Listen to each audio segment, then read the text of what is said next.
Hello friends, English man language classes में आप सबका फिर एक बार welcome.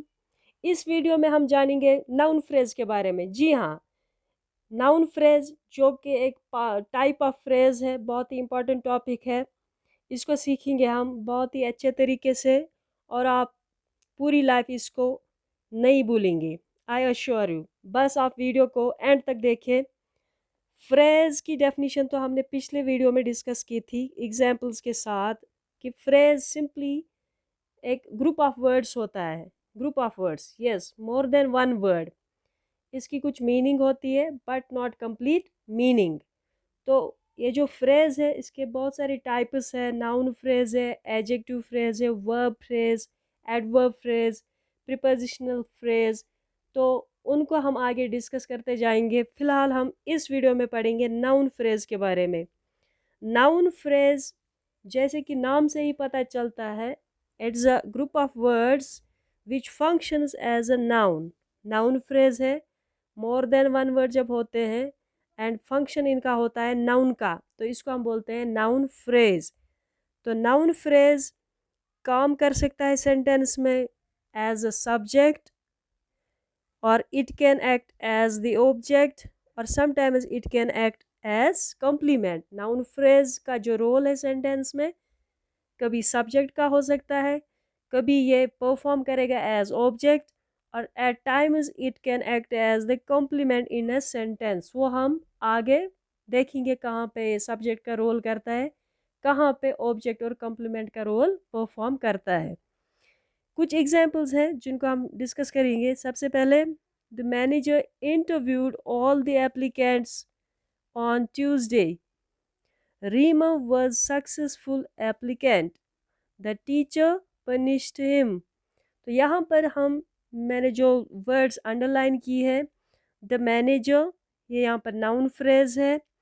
Interviewed all the applicants, applicants it's also a noun phrase.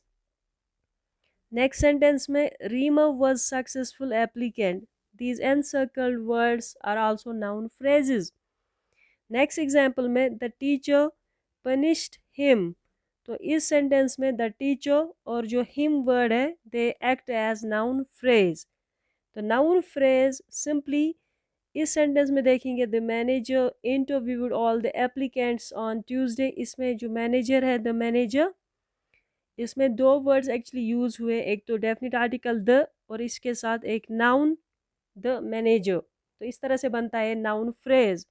और यहाँ पे एक काम करता है एक सब्जेक्ट का, फाइल का, डूअर का, वन हु डज। तो the manager in this sentence acts as a noun phrase because it acts as the subject of the verb. इस सेंटेंस में द मैनेजर जो है सब्जेक्ट का रोल अदा करता है और ये नाउन फ्रेज कहलाता है। इसी तरह एक और वर्ड यहाँ पे यूज हुआ है, एप्लीकेंट्स। ये भी नाउन फ्रेज है लेकिन इसका रोल ऑब्जेक्ट का है।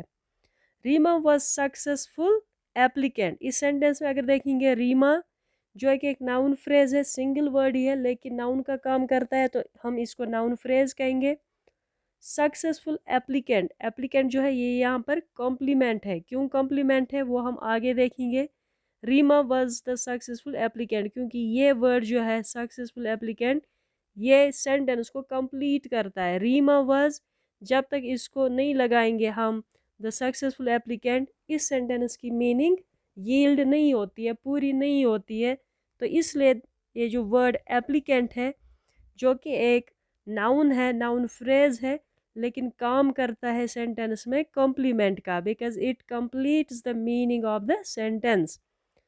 नेक्स्ट एग्जाम्पल, द टीचर, जो कि एक नाउन फ्रेज है, कॉम्बिनेशन है, इसमें डेफिनेट आर्टिकल और है एक नाउन, टीचर।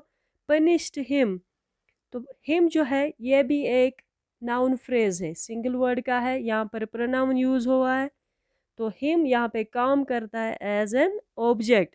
तो इस तरह से जो नाउन फ्रेज है ये एक वर्ड हो सकता है, और sometimes it can be more than one word, it can be a group of words. Noun phrase कभी एक ही वर्ड हो सकता है, कभी एक से ज्यादा वर्ड्स हो सकते हैं जो फंक्शन करते हैं सेंटेंस में, जिनका रोल होता है सेंटेंस में, कभी सब्जेक्ट का, कभी ऑब्जेक्ट का, कभी कॉम्प्लीमेंट का।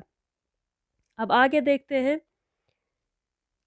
नाउन फ्रेज जो होता है यूजुअली इट में consist of only one word. कभी नाउन फ्रेज सिर्फ एक वर्ड का बना होता है। फॉर एग्जाम्पल इस वाली सेंटेंस में देखेंगे हम रीमा, सिंगल वर्ड रीमा, तो ये नाउन फ्रेज है। सिचुएशन इस तरह हो सकती है कि कभी नाउन फ्रेज सिर्फ एक ही वर्ड का होगा, जैसे यहाँ पर एप्लीकेंट वर्ड है him, applicants. So these are the noun phrases but they are of made of single words, ये एक ही वर्ड का है।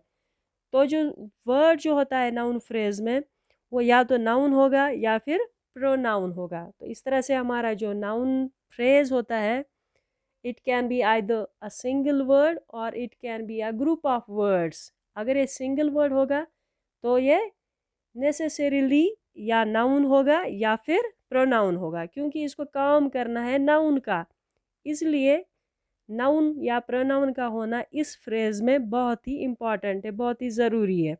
कुछ एग्जाम्पल्स देखेंगे यहाँ पर। Sabir left late, she left late, cheese is expensive, it is expensive. तो जो अंडरलाइंड वर्ड्स है यहाँ पर these are all phrases, they are noun phrases. आप देख सकते हैं किसी जगह हमने नाउन यूज़ किया है तो किसी जगह इसका प्रोनाउन यूज़ हुआ है। सो when the noun phrase is made up of a single word, that single word will necessarily be either a noun और a pronoun। जब noun phrase सिर्फ एक word का बना होगा वो एक word या तो noun होगा या फिर pronoun होगा। यहाँ तक क्लियर। अब दूसरी सिचुएशन देखते हैं कि noun phrase में और क्या एलिमेंट्स हो सकते हैं और कौन से वर्ड्स हो सकते हैं। तो नाउन फ्रेज की जब कॉम्बिनेशन होगी मोर देन वन वर्ड, जब noun phrase group of word से बना होगा, एक से ज़्यादा वर्ड्स प्रेजेंट होंगे, तो नाउन फ्रेज में जो मेन नाउन का होना ज़रूरी है या प्रोनाउन का होना ज़रूरी है उसको हम हेड वर्ड कहते हैं। यानी जब ग्रुप ऑफ वर्ड्स एक्ट करते हैं एज अ नाउन फ्रेज, उस ग्रुप ऑफ वर्ड्स में जो प्रोमिनेंट नाउन होगा या फिर प्रोनाउन होगा उसको हम हेड वर्ड कहते हैं। जो अदर वर्ड्स इस ग्रुप में मौजूद होंगे द अदर वर्ड्स या तो इस नाउन को हेड वर्ड को डिस्क्राइब करेंगे या मॉडिफाई करेंगे, उसकी मीनिंग में थोड़ा चेंज लाएंगे या उस नाउन को उस प्रोनाउन को डिस्क्राइब करेंगे, बयान करेंगे कि वो नाउन कैसा है, वो प्रोनाउन कैसा है। तो इस तरह से जो नाउन फ्रेज का ये कॉम्बिनेशन होता है जब more than one word act करते हैं एज अ नाउन वर्ड, उसमें एक तो होगा हेड वर्ड जो कि एक नाउन होगा या pronoun. In addition to the head word जो और वर्ड्स इस ग्रुप में मौजूद होंगे वो डिस्क्राइब करते हैं इस नाउन को या इस प्रोनाउन को मॉडिफाई करते हैं। तो अब हम एग्जाम्पल देखेंगे। डिस्क्राइब और मॉडिफाई करने का काम तो एडजेक्टिव करता है, जो हमने पिछले लेक्चर काइंड्स ऑफ एडजेक्टिव में पढ़ा है। एग्जाम्पल लेंगे द टॉल गर्ल, ये सारा फ्रेज जो है ग्रुप ऑफ वर्ड्स ये नाउन फ्रेज है, क्योंकि ये मोर देन वन वर्ड है और इसका फंक्शन जो है वो नाउन का है। That is why the group of words the tall girl is termed as noun phrase. तो इसमें जो मेन वर्ड है नाउन फ्रेज का, जो मेन इसमें ये हेड वर्ड है वो है गर्ल। गर्ल इसका हेड वर्ड है क्योंकि ये नाउन है यहाँ पर। तो इसमें जो वर्ड यूज़ हुआ है द टॉल, टॉल हमें पता है ये डिस्क्राइबिंग वर्ड है, एक एडजेक्टिव है, क्वालिटी है। तो हमने पहले ही ये चीज़ जान ली कि नाउन फ्रेज में जब एक से ज़्यादा वर्ड्स प्रेजेंट होते हैं, एक तो उसमें हेड वर्ड होगा, हेड वर्ड मीन्स नाउन और प्रोनाउन, जो अदर वर्ड्स उसके साथ मौजूद होंगे वो इस नाउन या प्रोनाउन यानी हेड वर्ड को डिस्क्राइब करने वाले वर्ड्स होंगे, मॉडिफाई करने वाले वर्ड्स होंगे। अब जो पहला एग्जांपल हमने लिया है नाउन फ्रेज का द टॉल गर्ल, इसमें जो टॉल यूज़ हुआ है, द टॉल यूज़ हुआ, ये डिस्क्राइब करता है गर्ल को कि गर्ल कैसी थी, लड़की कैसी थी, लंबी लड़की। तो ये जो टॉल वर्ड है ये एक डिस्क्राइबिंग वर्ड है, एक मॉडिफाइंग वर्ड है, एडजेक्टिव है। तो इस तरह से हमने देखा नाउन फ्रेज में जब एक से ज़्यादा वर्ड्स प्रेजेंट होते हैं तो हेड वर्ड का होना तो ज़रूरी है, इसके बगैर नाउन फ्रेज एक्ट नहीं करेगा, एग्जिस्ट नहीं करेगा। In addition to head word जो अदर वर्ड्स होते हैं या तो वो क्या होंगे डिस्क्राइबिंग वर्ड्स यानी एडजेक्टिव्स। नेक्स्ट एग्जांपल में क्या है, द वेरी टॉल गर्ल, इसमें भी जो हेड वर्ड है दैट इज़ गर्ल, और इसके साथ कुछ और वर्ड्स यूज़ हुए, the very tall girl, the very tall girl. तो ये इसी को ये डिस्क्राइब करता है गर्ल को, द वेरी टॉल गर्ल, वही लंबी लड़की। इस तरह से ये जो वर्ड्स है यहाँ पर द वेरी टॉल, ये डिस्क्राइब करते हैं गर्ल को। तो इस तरह से हमारा नाउन फ्रेज जो है it is comprising of a noun and a describing word और अ मॉडिफाइंग वर्ड। आगे देखेंगे ये सारे एलिमेंट्स बेसिकली क्या है। नेक्स्ट एग्जांपल है अ स्ट्राइकिंगली ब्यूटीफुल गर्ल। तो ये सारा जो है four words they act as noun phrase. पूरा जो ये यहाँ पर ग्रुप ऑफ वर्ड से काम करता है नाउन का, तो इसलिए कहलाता है नाउन फ्रेज। तो इसमें भी हम देखेंगे ये जो अदर वर्ड्स इसमें यूज़ हुए हैं, स्ट्राइकिंगली ब्यूटीफुल, बहुत ही खूबसूरत, बहुत ही खूबसूरत यहाँ पर गर्ल के लिए यूज़ हुआ है, इस गर्ल को डिस्क्राइब कर रहे हैं। तो इस तरह से ये डिस्क्राइबिंग वर्ड्स बन गए। इसी तरह लास्ट एग्जाम्पल जो है the tall girl with green eyes, the tall girl with green eyes. तो इसमें ये जो ग्रीन आइज और टॉल है ये इस गर्ल को ही डिफाइन करते हैं, डिस्क्राइब करते हैं। इस तरह से जो हमने कॉम्बिनेशन देखी है, नाउन फ्रेज कभी सिंगल वर्ड का हो सकता है, वो सिंगल वर्ड लाजिमन या तो नाउन होगा या फिर प्रोनाउन होगा। लेकिन जब नाउन फ्रेज में एक से ज़्यादा वर्ड्स प्रेजेंट होंगे, उनमें जो नाउन और प्रोनाउन प्रेजेंट है that is called as head word. तो जो रिमेनिंग वर्ड्स होते हैं वो क्या करते हैं, वो डिस्क्राइब करते हैं, मॉडिफाई करते हैं इस हेड वर्ड को, इस नाउन को, इस प्रोनाउन को। तो अब आगे बढ़ते हैं और क्या सिचुएशन हो सकती है, नाउन फ्रेज में क्या क्या वर्ड्स जो है प्रेजेंट हो सकते हैं। अब कभी हम देखते हैं जो हमारा हेड वर्ड है यानी नाउन या प्रोनाउन जो हमारे नाउन फ्रेज में प्रेजेंट है, नाउन या प्रोनाउन जिसको हेड वर्ड कहते हैं, कभी इसके आगे में कुछ वर्ड्स हो सकते हैं और कभी इसके बाद में कुछ वर्ड्स हो सकते हैं। जैसे हमने अभी देखा द टॉल गर्ल, यानी गर्ल के आगे था द टॉल, फिर विद ग्रीन आइज गर्ल के बाद था। प्रीवियस एग्जाम्पल में हमने देखा the tall girl with green eyes. इसमें इस गर्ल को कुछ वर्ड्स डिस्क्राइब कर रहे थे, उनकी पोजीशन गर्ल से पहले थी, कुछ और वर्ड्स इसी गर्ल को डिस्क्राइब कर रहे थे, गर्ल के बारे में ही बता रहे थे, लेकिन उनकी पोजीशन थी गर्ल के बाद। अब वही देखेंगे हम उनको क्या कहते हैं। जो वर्ड्स हेड वर्ड के आगे आते हैं यानी नाउन या प्रोनाउन के आगे आते हैं, उनको हम प्री मॉडिफायर्स बोलते हैं। प्री मीन्स आगे, मॉडिफायर्स मीन्स जो मॉडिफाई करने वाले हों। तो words that come before the head word means simply noun or pronoun. Words that go before the head word are called pre-modifiers. तो प्री मॉडिफायर, अब पहले देखेंगे हम ये प्री मॉडिफायर वर्ड्स कौन से वर्ड्स हो सकते हैं, क्या कौन से पॉसिबल वर्ड्स होते हैं जो प्री मॉडिफायर्स का काम करते हैं एक नाउन फ्रेज में। तो पहली सिचुएशन क्या है, अ नाउन फ्रेज, अ नाउन फ्रेज उसमें जो प्री मॉडिफायर होगा यानी हेड वर्ड से पहले जो वर्ड्स आएगा वो क्या हो सकता है। तो पहली सिचुएशन है that can be a determiner. तो डिटरमाइनर, इसके लिए एक अलग वीडियो है, आप वो ज़रूर वॉच करना, उसमें डिटेल्ड आपको समझा दिया गया है कि determiners are the words like articles and the possessives, his, her, my, your, plus demonstratives like this, that, these, those, जिससे एक नाउन स्पेसिफिक बन जाता है। जैसे हम किसी नाउन को रेफ़र करते हैं उसके साथ हम आर्टिकल लगाते हैं तो वो स्पेसिफिक बन जाता है। तो या इसके साथ हम डिमॉन्स्ट्रेटिव लगाते हैं दिस, दैट वगैरह, या फिर हम क्वांटिफायर्स इसके साथ लगाते हैं वन, सम। तो डिटेल्ड वीडियो इसकी है डिटरमाइनर की, उसकी बेटर अंडरस्टैंडिंग के लिए आप वो वॉच करना ज़रूर। तो सिचुएशन है नाउन के आगे, नाउन फ्रेज में जो हेड वर्ड होता है नाउन या प्रोनाउन, इससे आगे जो वर्ड्स आने वाले होते हैं उनमें क्या हो सकता है, कभी डिटरमाइनर हो सकता है। डिटरमाइनर आप यहाँ पर याद रखेंगे आर्टिकल या फिर डिमॉन्स्ट्रेटिव्स यानी दिस दैट दीज दोज, जब हम बोलते हैं this boy that car these girls those man, तो इससे हम इनको स्पेसिफाई बनाते हैं इन नाउन्स को जिनके बारे में हम रेफर करते हैं।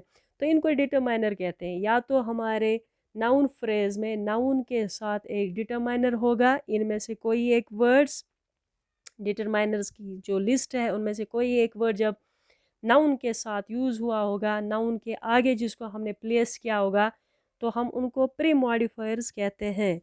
तो एग्जाम्पल के तौर पर द गर्ल, यहाँ पर जो ये नाउन फ्रेज है हमारा, इसमें दो वर्ड्स हैं। एक तो है girl that is a head word, और इसके साथ द यूज़ हुआ है जो कि एक आर्टिकल है, यहाँ पर इसका नाम पड़ता है डिटरमाइनर। इसी तरह दूसरी सिचुएशन है दैट बॉय, इसमें जो ये भी एक नाउन फ्रेज है, इसमें जो बॉय है that is a head word, और इसके साथ जो दैट यूज़ हुआ ये एक डिमॉन्स्ट्रेटिव है, तो यहाँ पर ये एक डिटरमाइनर का काम करता है। इसी तरह से यहाँ पर ये प्री मॉडिफायर का काम करता है। Next example a spider, spider is also a noun, एक हेड वर्ड है यहाँ नाउन फ्रेज में, और जो वर्ड अ यूज हुआ है दैट इज एन आर्टिकल, यहाँ पर ये प्री मॉडिफाइड कहलाता है। इसी तरह से एग्जाम्पल है some rice, rice is a noun means a head word and some is a quantifier, लेकिन यहाँ पर ये प्री मॉडिफायर कहलाता है। तो इस तरह से हमने देखा नाउन फ्रेज में जब नाउन के आगे कुछ वर्ड्स होते हैं तो वो वर्ड्स क्या वर्ड्स होते हैं। तो पहला सिचुएशन है वो वर्ड्स डिटरमाइनर हो सकते हैं, आर्टिकल्स, डिमॉन्स्ट्रेटिव्स, पॉजेसिव्स और क्वांटिफायर्स। इस तरह से हमारा जो नाउन फ्रेज है बनता है, एक तो हेड वर्ड और इसके आगे प्री मॉडिफायर में डिटरमाइनर हो सकता है। अब दूसरा सिचुएशन कि मॉडिफायर्स में और कौन से वर्ड्स हो सकते हैं, यानी नाउन को डिस्क्राइब करने के लिए हम नाउन के आगे कुछ वर्ड्स लगाते हैं उसको मॉडिफाई करने के लिए, उसको डिस्क्राइब करने के लिए। तो वो वर्ड्स क्या हो सकते हैं, एडजेक्टिव्स। कभी हम एक एडजेक्टिव यूज़ करते हैं सिंगल एडजेक्टिव, कभी we can use a series of adjectives, couple of adjectives. For example this is a noun phrase tall girls, tall girls एक नाउन फ्रेज है, सेंटेंस में ये नाउन का रोल परफॉर्म करेगा। अब इस टॉल गर्ल्स का कॉम्बिनेशन हम देखेंगे। गर्ल्स तो हमें पता है ये एक हेड वर्ड है क्योंकि ये नाउन है, फिर जो वर्ड इसको डिस्क्राइब करने के लिए यूज़ हुआ है tall, it's an adjective, it's a describing word, it's a modifying word. तो इस तरह से हमारा प्री मॉडिफायर यहाँ पे वर्ड टॉल है जो कि एक एडजेक्टिव है। नेक्स्ट एग्जाम्पल में टॉल डार्क गर्ल्स, तो ये भी नाउन फ्रेज है। अभी यहाँ पर एक से ज़्यादा एडजेक्टिव्स यूज़ हुए हैं गर्ल्स को डिफाइन करने के लिए, डिस्क्राइब करने के लिए, एक तो टॉल और एक dark, both are adjectives. That means इस सिचुएशन में वन और मोर एडजेक्टिव्स हमने देखे। पहले एग्जाम्पल में वन एडजेक्टिव यूज़ हुआ था और यहाँ पर मोर देन वन, यहाँ पर कपल ऑफ एडजेक्टिव्स हमने यूज़ किए हैं एज प्री मॉडिफायर्स। गर्ल्स जो है इसमें that is a head word जो कि मैन इसमें नाउन है हमारे नाउन फ्रेज में। नेक्स्ट एग्जाम्पल में हमने इससे ज़्यादा डिस्क्राइबिंग वर्ड्स यूज़ किए, टॉल डॉग हैंडसम मैन। तो इसमें जो हेड वर्ड है जो हमारा नाउन है वो है मैन, इसको डिस्क्राइब करने के लिए हमने यूज़ किए हैं इससे आगे a series of adjectives, group of adjectives, number of adjectives, more than one adjective। एक तो tall यूज़ किया है, dark यूज़ किया है, handsome यूज़ किया है। तो चूंकि ये नाउन से पहले आते हैं इनको हम प्री मॉडिफायर्स बोलते हैं। मॉडिफायर्स इसलिए because they modify the noun और pronoun, they add to the meaning of noun और pronoun, they describe to the meaning, they describe the noun और प्रोनाउन। अब ये पोजीशन इनकी जो है मॉडिफायर्स की that is before the noun, that is why we call them pre modifiers. पहली situation में प्री मॉडिफायर एक डिटरमाइनर हो सकता है। नेक्स्ट सिचुएशन में हमने देखा वो एडजेक्टिव हो सकता है, कभी हम सिंगल एडजेक्टिव यूज़ करेंगे, कभी हम कपल ऑफ एडजेक्टिव यूज़ करते हैं नाउन को डिस्क्राइब करने के लिए। तो इस तरह से ये हमारा नाउन फ्रेज बनता है मोर देन वन वर्ड्स का। अब आगे देखते हैं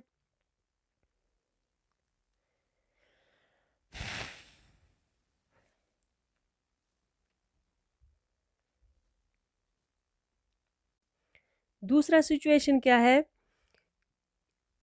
अब प्री मॉडिफायर्स के लिए कौन से वर्ड्स हो सकते हैं वो हम इस सिचुएशन में देखेंगे। कभी नाउन के साथ हमने कोई नंबर यूज़ किया होगा, 1 बॉय, 2 बॉयज़, 3 बॉयज़, 100 मैन, ठीक है।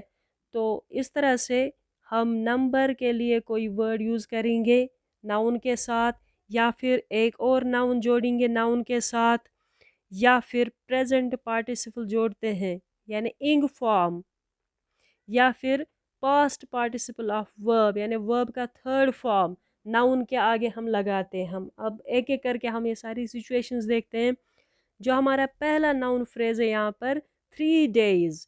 3 days में हमें पता है जो डेज है that is a noun, means ये एक हेड वर्ड है यहाँ पर। तो हेड वर्ड के आगे भी कोई वर्ड है that is a pre modifier, लेकिन प्री मॉडिफायर में हम देखेंगे कौन सा वर्ड हमने यूज़ किया है, 3। तो 3 जो है it is used for number, ये एक एडजेक्टिव है, एडजेक्टिव ऑफ नंबर। अगर आपने काइंड्स ऑफ एडजेक्टिव्स पे जो वीडियो हमने अपलोड किया वो देखा होगा, तो वहाँ पर आप देखेंगे कि numeral adjectives, adjectives of number, जिसमें हम काउंट नाउन का बयान करते हैं, बताते हैं। तो यहाँ पर हमारे इस एग्जाम्पल में जो है यूज़ हुआ है ग्रुप ऑफ वर्ड्स वो है 3 days। इसका कॉम्बिनेशन क्या है, डेज एक नाउन है, मीन्स एक हेड वर्ड है, तो जो वर्ड इसके आगे प्री मॉडिफायर के तौर पर यूज़ हुआ है यानी 3, वो एक नंबर है, ठीक है। तो दूसरी सिचुएशन क्या हो सकती है, द रेलवे स्टेशन बुफे। तो यहाँ पर जो हमारा हेड वर्ड है दैट इज़ बुफे। तो इससे पहले जो हमने वर्ड्स यूज़ किए हैं, रेलवे स्टेशन, ये एक और नाउन है रेलवे स्टेशन, यानी हमारे हेड वर्ड के पहले हमने जो प्री मॉडिफायर यूज़ किया है railway station, that is another noun, ठीक। तो इस तरह से हम एक और एग्जांपल देखेंगे, एन अनोइंग हैबिट। अब इसमें जो हैबिट वर्ड है that is a noun, that is a head word, लेकिन इससे पहले इसको डिस्क्राइब करने के लिए जो वर्ड हमने लाया है वो है अनोइंग, यानी present participle form, fourth form of verb और ing form of verb. An annoying habit, irritate करने वाली आदत। इसी तरह से जो नेक्स्ट एग्जाम्पल है वहाँ पर हमने देखा है एन ओवरवर्कड मैन। तो ये कॉम्बिनेशन है ओवरवर्कड मैन, इसमें जो हमारा हेड वर्ड है वो है मैन, फिर रह जाता है इसका प्री मॉडिफायर। प्री मॉडिफायर में हमने वर्ड यूज़ किया है overworked. Overworked is the past tense of overwork, it is the third form of overwork.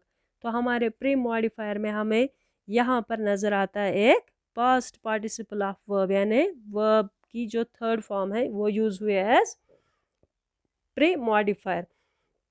तो इस तरह से हमने देखा कि नाउन के साथ जो प्री मॉडिफायर वर्ड्स यूज़ होते हैं वो कभी डिटरमाइनर हो सकता है, कभी आर्टिकल मतलब हो सकता है, या डिटरमाइनर में जो पजेसिव्स हैं, डिमॉन्स्ट्रेटिव्स हैं, या क्वांटिफायर्स वर्ड्स जो हैं यूज़ होते हैं नाउन को स्पेसिफिक बनाने के लिए। तो या फिर कभी कॉम्बिनेशन में हमने देखा प्री मॉडिफायर के लिए हम एडजेक्टिव्स यूज़ करते हैं, कभी सिंगल एडजेक्टिव, कभी कपल ऑफ एडजेक्टिव्स। दूसरी सिचुएशन में कभी नाउन के आगे नंबर आता है, न्यूमरल एडजेक्टिव आता है, या फिर एक और नाउन इससे पहले यूज़ होता है, या फिर इंग फॉर्म ऑफ वर्ब उस नाउन को डिफाइन करता है, या फिर थर्ड फॉर्म ऑफ वर्ब यानी पास्ट पार्टिसिपल ऑफ वर्ब हमारे हेड वर्ड को डिफाइन करता है, डिस्क्राइब करता है। अब जो नाउन के बाद हमारे हेड वर्ड के बाद जो वर्ड्स यूज़ होते हैं उसको डिफाइन करने के लिए उनको बोलते हैं पोस्ट मॉडिफायर्स। पोस्ट मीन्स बाद में, पीछे, मॉडिफायर्स मीन्स चेंज करने वाले, मीनिंग बढ़ाने वाले। तो जो वर्ड्स हेड वर्ड के आगे आते हैं उनको हम बोलते हैं प्री मॉडिफायर, जो हमने इससे पहले पढ़े हैं, डिस्कस किए हैं। अब जो हेड वर्ड के पीछे जो वर्ड्स आते हैं, हेड वर्ड के बाद में हम वर्ड्स यूज़ करते हैं, उनको हम बोलते हैं पोस्ट मॉडिफायर्स।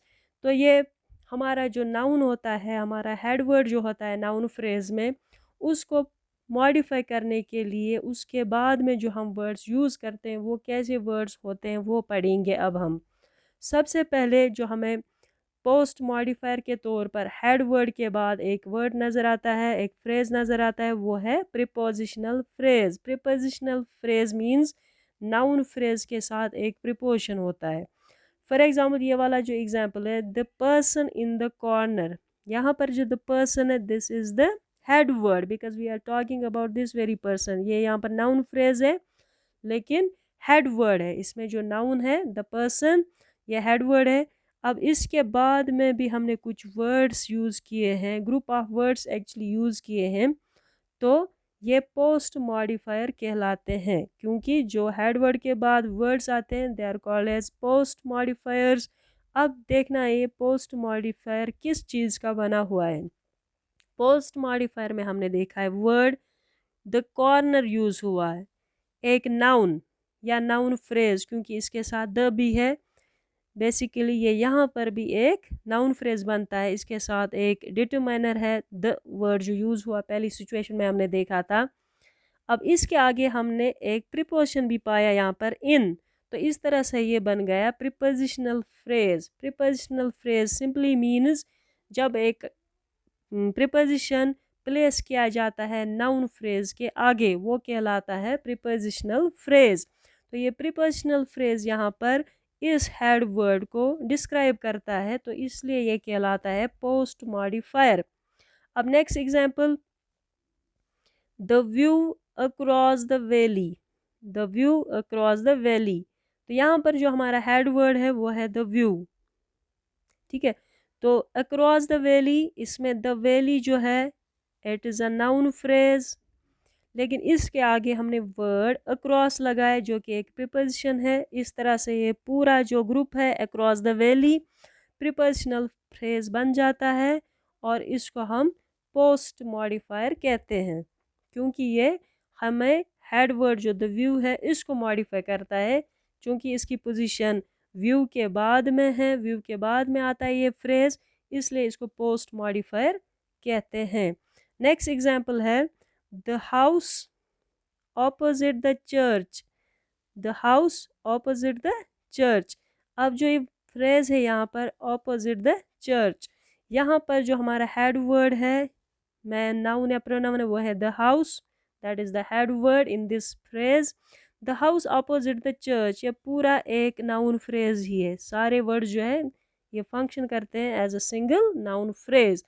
अब इस नाउन फ्रेज हमारा हम देखेंगे, इसमें एक तो हेड वर्ड है द हाउस, अब इसके बाद यूज़ हुआ एक पोस्ट मॉडिफायर, वो पोस्ट मॉडिफायर एक प्रीपोजिशनल फ्रेज है जिसमें द चर्च एक नाउन फ्रेज है, ऑपोजिट एक प्रीपोजिशन है जो चर्च से पहले प्लेस किया गया है, प्रीपोजिशनल फ्रेज कहलाता है। तो ये सारा जो ग्रुप यहाँ पे बनता है ऑपोजिट द चर्च एक पोस्ट मॉडिफायर बनता है जो हेड वर्ड द हाउस के लिए यूज़ हुआ है। अब एक और example, creatures under the sea, under the sea यहाँ पर प्रीपोजिशनल फ्रेज है, लेकिन इससे पहले जो वर्ड यूज़ हुआ है creatures, that is the head word. इस हेड वर्ड के लिए ये वर्ड्स यहाँ पर यूज़ हुए हैं, ये ग्रुप ऑफ वर्ड्स यूज़ हुए हैं, इनको कहते हैं हम पोस्ट मॉडिफायर्स। अब ये पोस्ट मॉडिफायर यहाँ पर है, इसका कॉम्बिनेशन हम देखेंगे, इसमें वर्ड अंडर यूज़ हुआ दैट इज़ अ प्रीपोजिशन, और द सी जो है ये एक नाउन फ्रेज है। तो हमारा जो ये नाउन फ्रेज पोस्ट मॉडिफायर में आता है द सी, इसके आगे प्रीपोजिशन है, इसलिए ये कहलाता है प्रीपोजिशनल फ्रेज। चूँकि ये प्रीपोजिशनल फ्रेज इस नाउन को डिस्क्राइब करता है, क्रिएचर्स को डिस्क्राइब करता है, ये बनता है पोस्ट मॉडिफायर। अब लास्ट सिचुएशन क्या हो सकती है नाउन फ्रेज में, और क्या हो सकता है पोस्ट मॉडिफायर के तौर पर, अ सबऑर्डिनेट क्लॉज। सबऑर्डिनेट क्लॉज वो क्लॉज जो अकेले इंडिपेंडेंटली एग्जिस्ट नहीं कर सकता, ये डिपेंडेंट होता है एक और क्लॉज पे जिसको हम मैन क्लॉज कहते हैं। अब सबऑर्डिनेट क्लॉज जो किसी के मातहत हो, जो सिंगल हैंडेडली एग्जिस्ट नहीं कर सकता, तो सबऑर्डिनेट क्लॉज जो है, जब क्लॉजेस हम पढ़ेंगे वहाँ पर इसको डिटेल में डिस्कस करेंगे। यहाँ पर आप याद रखें सबऑर्डिनेट क्लॉज वो होता है जो अकेले एग्जिस्ट नहीं करता है एक और क्लॉज पे, ये निर्भर करता है, डिपेंड करता है, जिसको हम मेन क्लॉज, प्रोमिनेंट क्लॉज या प्रिंसिपल क्लॉज कहते हैं। तो सबऑर्डिनेट क्लॉज वो क्लॉज यहाँ पर मेनली होगा जो इन वर्ड से स्टार्ट होगा, हु, विच और दैट, जिनको हम रिलेटिव क्लॉज भी कहते हैं। जब हमने रिलेटिव प्रोनाउंस पढ़ा था वहाँ पर मैंने आपको ये थोड़ा आइडिया दिया था कि रिलेटिव प्रोनाउंस स्टार्ट करते हैं एक बड़े सेंटेंस में एक क्लॉज जिसको हम रिलेटिव क्लॉज कहते हैं। तो सब ऑर्डिनेट क्लॉज, फॉर एग्जांपल यहाँ पर हमारा नाउन फ्रेज जो है, हेड वर्ड जो है, that is the women, all the women, इसको डिस्क्राइब करता है। मज़ीद इसके बारे में इंफॉर्मेशन मिलती है। Who had gathered there, who had gathered there is another part of the sentence, it is the clause, it is another part of the sentence of this bigger sentence. एक बड़ा सा सेंटेंस है, अगर इसके दो हिस्से किए जाएंगे, इसमें जो है all the women finally went away एक पार्ट है, एक क्लॉज है। Next clause is, next part is, next division is who had gathered there. तो ये जो who had gathered there, it begins with the word who, तो this is called as relative clause, क्योंकि ये depend है इस वाले क्लॉज पे, हु हैड गैदर्ड देयर, जो वहाँ पे जमा हुए थे। तो यहाँ पर सस्पिशन रहता है, पूरी मीनिंग यहाँ पर हमें हासिल नहीं होती है, इसलिए इसको कहते हैं सब ऑर्डिनेट क्लॉज, क्योंकि जब तक ये इस वाले क्लॉज से जोड़ा नहीं जाता इस वाले हिस्से की मीनिंग समझ नहीं आती है। तो all the women finally went away, ये मैन क्लॉज है यहाँ पे। तो हु हैड गैदर्ड देयर जो है ये सबऑर्डिनेट क्लॉज है। तो हमारा सबऑर्डिनेट क्लॉज इस सेंटेंस में काम करता है एक पोस्ट मॉडिफायर का, एक पोस्ट मॉडिफायर का, क्योंकि ये प्लेस किया गया है इस नाउन फ्रेज के बाद, इस हेड वर्ड के बाद। तो इसकी पोजीशन है हेड वर्ड के बाद, it is called as post modifier. अब ये पोस्ट मॉडिफायर किस चीज़ का बना हुआ वो हम देखेंगे। इसमें जो स्टार्टिंग वर्ड है that is a relative pronoun who, तो पूरा क्लॉज जो बन जाता है ये एक सबऑर्डिनेट क्लॉज है, रिलेटिव क्लॉज है। तो इस तरह से ये काम करता है इस नाउन फ्रेज, इस हेड वर्ड के लिए, हेड वर्ड के लिए एक पोस्ट मॉडिफायर का काम करता है। Next example, milk that has been kept too long can go sour. Milk that has been kept too long can go sour. Sour means खट्टा, sour, तो जो खट्टा है। तो यहाँ पर जो that has been kept too long, it is a clause, it is a part of sentence. main clause जो है that is milk can go sour. तो दूध खट्टा हो सकता है अगर उसको ज़्यादा देर रखेंगे हम, तो उसका टेस्ट जो है वो खट्टा हो जाता है। तो यहाँ पर जो वर्ड मिल्क यूज़ हुआ है, it is the head word, it is the noun phrase, it is the main word of the noun phrase. यहाँ पर ये सिंगल वर्ड ही है तो हेड वर्ड है। इसके बाद में जो हमने वर्ड्स यूज़ किए हैं वो इसी को डिस्क्राइब करते हैं, that has been kept too long. तो ये यहाँ पर सब ऑर्डिनेट क्लॉज बनता है या रिलेटिव क्लॉज बनता है, क्योंकि ये स्टार्ट हुआ है दैट से, जो कि एक रिलेटिव प्रोनाउन है। तो it was about the post modifiers. तो इन सब सिचुएशंस में हमने देखा हमारा हेड वर्ड जो था वो था नाउन। वो हर एक एग्जाम्पल में हमने हेड वर्ड को एक नाउन के तौर पे पाया है। अब कभी हेड वर्ड जो है प्रोनाउन भी हो सकता है, लेकिन वो प्रोनाउन कौन सा प्रोनाउन होगा, वो पर्सनल प्रोनाउन होगा। मी, यू, हिम, दम, इट। तो कभी कभार इनको प्री मॉडिफायर्स हम यूज़ करते हैं, या इनको मतलब मोस्टली इनके लिए प्री मॉडिफायर या पोस्ट मॉडिफायर्स यूज़ नहीं होते हैं, रेयरली कभी कभार ही इनके साथ प्री मॉडिफायर यूज़ होते हैं या फिर पोस्ट मॉडिफायर। मेनली जो नाउन फ्रेज का हेड वर्ड है, नाउन के लिए प्री मॉडिफायर्स यूज़ होते हैं या फिर पोस्ट मॉडिफायर्स यूज़ होते हैं। तो जो प्रोनाउन, प्रोनाउन में जो पर्सनल प्रोनाउंस है उनके लिए कभी कभार हम प्री मॉडिफायर यूज़ करते हैं या फिर पोस्ट मॉडिफायर। फॉर एग्जांपल यहाँ पर जो हमारा हेड वर्ड है मी, जो कि पर्सनल प्रोनाउन, इसके आगे हमने वर्ड यूज़ किया है प्री मॉडिफायर सिली, एडजेक्टिव। इसी तरह से poor, old, this is a series of adjectives, couple of adjectives used for the word pronoun that is a personal pronoun. Noun phrase में हम कहेंगे इसको हेड वर्ड।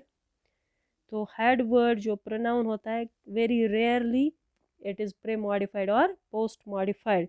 तो इस तरह से हमारा नाउन फ्रेज का जो लेक्चर है कंप्लीट हो गया।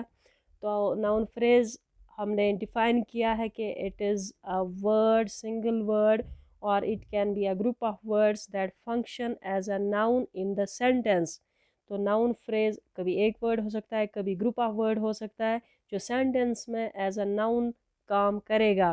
तो एज अ सब्जेक्ट इसका रोल हो सकता है, कभी एज अ ऑब्जेक्ट हो सकता है, कभी ये कॉम्प्लीमेंट का काम कर सकता है। कॉम्प्लीमेंट मीन्स कभी हम वो वर्ब्स यूज़ करते हैं जो जिनकी मीनिंग कंप्लीट नहीं होती है, तो हमें एडिशनल वर्ड्स यूज़ करने पड़ते हैं। तो वो जो एडिशनल वर्ड्स हम यूज़ करते हैं नाउन या एडजेक्टिव, उनको हम कॉम्प्लीमेंट बोलते हैं। जैसे अगर हम बोलेंगे ही, कॉम्प्लीमेंट आपको समझाएंगे यहाँ थोड़ा सा, ही इज़ सैड। तो यहाँ पर ये एक एग्जाम्पल है, ही इज़ सैड। तो यहाँ पर ये हमारा सब्जेक्ट है, ये एक प्रोनाउन है। यहाँ पर सब्जेक्ट आपको पता है या नाउन हो सकता है या प्रोनाउन। फिर इस सेंटेंस में जो वर्ड यूज़ हुआ है वर्ब, दैट इज़। अगर ये सेंटेंस हम यहाँ तक ही स्टॉप करेंगे ही इज़, तो इस सेंटेंस की जो मीनिंग है वो आधी है, मुकम्मल नहीं है, कुछ भी हमें समझ नहीं आता है ही इज़ क्या है वो। तो हमने जब ये वाला वर्ड इसके साथ जोड़ा सैड, ये इसकी मीनिंग को कंप्लीट करता है, इस वर्ब को कंप्लीट करता है, तो इस वाले वर्ड को हम बोलते हैं complement, because it completes the meaning of the sentence. Sad जो एक एडजेक्टिव है। तो ये एक एग्जाम्पल है कॉम्प्लीमेंट का। दूसरा एग्जाम्पल देंगे हम यहाँ पर, अगर हम लिखेंगे राजू इज़ अ डॉक्टर, तो ये एक सेंटेंस है राजू इज़ अ डॉक्टर। अगर इस सेंटेंस को हम सिर्फ वर्ब तक ही महदूद रखेंगे, राजू इज़, तो क्या है राजू वो हमें समझ नहीं आता है जब तक ना हम इसके साथ ये वाला फ्रेज़ ऐड करेंगे, एक नाउन फ्रेज़ ऐड करेंगे यहाँ पर अ डॉक्टर। तो अ डॉक्टर इसको कंप्लीट करता है, इसकी मीनिंग को मुकम्मल करता है, तो ये कहलाता है कॉम्प्लीमेंट। तो कॉम्प्लीमेंट सिंपली क्या है, it can be a noun, noun phrase, और it can be an adjective that completes the meaning of incomplete verbs. तो सिंपल है। तो इस तरह से हमने देखा जो हमारे ये नाउन फ्रेज होते हैं, इनके साथ हम वर्ड्स यूज़ करते हैं। जो नाउन या प्रोनाउन नाउन फ्रेज में होता है उसको हेड वर्ड बोलते हैं। हेड वर्ड के साथ कुछ और वर्ड्स यूज़ होते हैं इसको डिस्क्राइब करने के लिए, या तो हेड वर्ड के पहले आएंगे वर्ड्स, उनको प्री मॉडिफायर्स कहते हैं, या फिर हेड वर्ड के बाद में वर्ड्स यूज़ होते हैं उनको पोस्ट मॉडिफायर्स कहते हैं। फिर पोस्ट मॉडिफायर्स में कौन से वर्ड्स आते हैं या प्री मॉडिफायर्स में कौन से वर्ड्स आते हैं वो हमने सारा डिस्कस किया है। पूरा लेक्चर आपने ध्यान से वॉच किया होगा, तो आई एम श्योर कि आपका ये नाउन फ्रेज़ अंडरस्टैंड हुआ होगा। तो नेक्स्ट वीडियो में हम पढ़ेंगे एडवर्ब फ्रेज़, एडजेक्टिव फ्रेज़। तो अगर आपने अभी तक चैनल को सब्सक्राइब नहीं किया तो सब्सक्राइब करें और बेल आइकन भी प्रेस करें ताकि आपको अपकमिंग वीडियोज़ के बारे में नोटिफिकेशन मिले। So that was all from today's lecture. Hope you have enjoyed. Thank you very much.